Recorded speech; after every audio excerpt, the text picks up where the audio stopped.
So yun na po. Ayan. Luto na po. Wow! At syempre, ang sarap. Maanghang. Kapit na kapit yung anghang. Kain na tayo guys.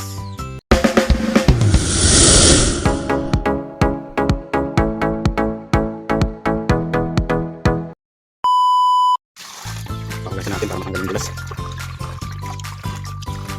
Kipin na ko sa asin. Inumos yan. Dalawang beses lang. Pero okay na, walang dulas. Kasi iba napapanood ko 3 beses. Ito dalawa lang, okay na. Malinis na siya.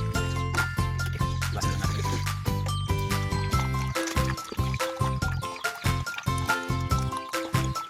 Yan. Okay na. Siyang dulas.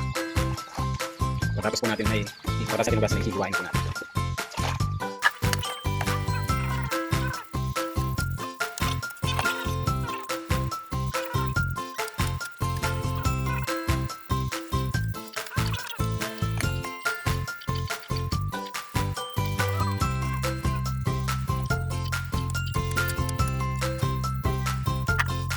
So ito na po. Tapos lang natin siyang hiwain na yun. Yan. Hiwa lang natin. Yan, diba? Hindi na siya halata na smooth. Parang ano na siya. Parang karne. Parang karning ano, baboy na pang bopis. Yan. Ginagawa po kasi yun pang bopis. So ayan.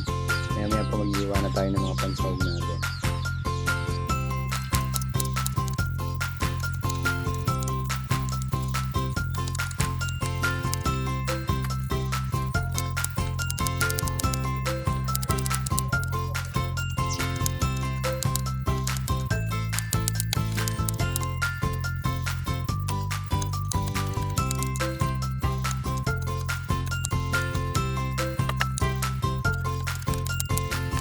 So yan, lutuin na po natin. Ilagyan na natin yung pangalawang gata para magpakuluan.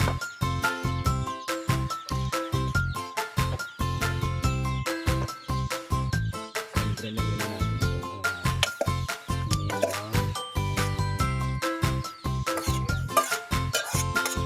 guys,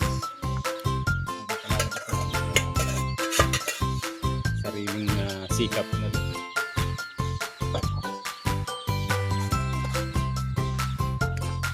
Mas sanay pa po kasi ako magluto dito sa sa kahoy. Dito po kasi tayo lumaki. Ganyan yung natin, lutuan namin. Mas nasanay pa ako kaya kahit meron na kami yung lutuan sa loob. Mas gusto ko po dito nagluto. Kasi parang mas ako dito komportable.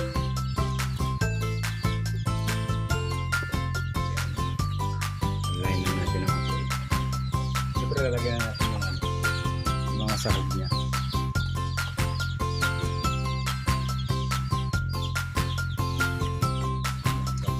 Lagyan na natin yung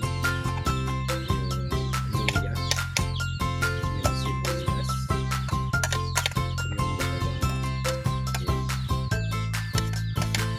Siyempre isama na rin natin yung sili para kapit-kapit. Yan,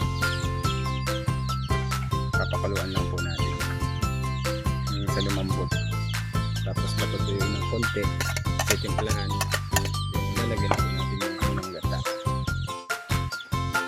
Lagyan na rin natin ng laurel. Pagsama-samahin na natin lahat dyan. Ayan guys, tumukulo na siya.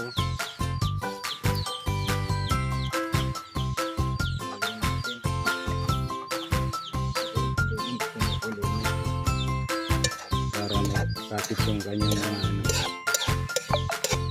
panimpla.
Maubos agad siya.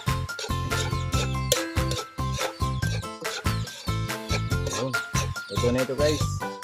So, ready to eat na po ito.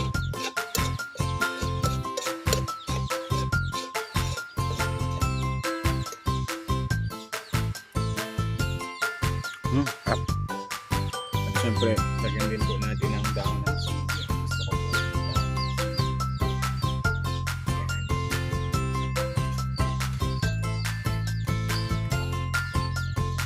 So, yun na po. Ayan. Ito na po. At syempre, ang sarap. Maanghang. Kapit na kapit yung maanghang. Kain na tayo guys.